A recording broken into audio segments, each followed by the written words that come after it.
Price Lord. கர்த்தருடைய நாமம் மகிமைப்படுவதாக. பாருங்க, எபிரேயர் 1வது அதிகாரத்திலிருந்து நம்ம தியானித்துக் கொண்டிருக்கிறோம்.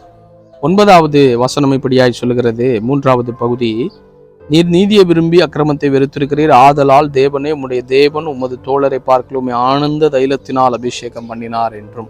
பாருங்க, இங்க ஒரு வார்த்தையை நம்ம பார்க்கிறோம், ஆனந்த தைலத்தினால் அபிஷேகம். இப்போ நம்ம இன்னைக்கு ஒரு ஆவிக்குரிய சபைகளுக்கு போனால் அபிஷேகம் பண்ணப்பட்டீங்களா, அபிஷேகிக்கப்பட்டார்களான்னு சொல்லி அந்த அபிஷேகங்கிற வார்த்தை கிறிஸ்தவத்தில் குறிப்பாக ஆவிக்குரிய சபைகளில் இந்த நல்லா தெரிந்த ஒரு வார்த்தை தான். இப்போது இங்கே என்ன சொல்லப்பட்டிருக்கு அப்படின்னா, ஆனந்த தைலத்தினால் அபிஷேகம் பண்ணினார் என்று சொல்லி, இது யாரை குறித்து? இயேசு கிறிஸ்துவை குறித்து சொல்லப்பட்டிருக்கு. அப்போது ஆண்டவராக இயேசு கிறிஸ்துவுக்கே பரிசுத்த ஆவியானவர் மூலமாக ஒரு அபிஷேகம் தேவைப்பட்டதானால், ஏனென்று சொன்னால் அவர் அபிஷேகிக்கப்பட்டவர். மேசியா என்று சொல்லும்போது இயேசு கிறிஸ்து, கிறிஸ்து என்று சொல்லப்பட்ட வார்த்தை அபிஷேக பண்ணப்பட்டவர் என்று சொல்லி அர்த்தம்.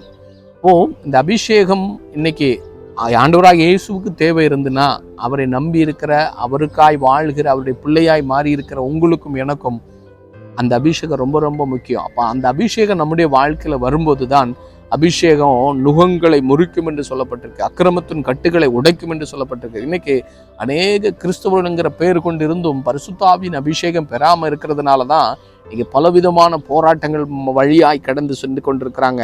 அவங்கள பாவத்தை எதிர்க்க முடியல, அவங்களால சாபத்திலிருந்து அந்த என்ன செய்ய முடியலை, சாபத்திலிருந்து வெளியே வர முடியாதபடி கட்டப்பட்டிருக்கிறார்கள். காரணம் என்ன தெரியுமா?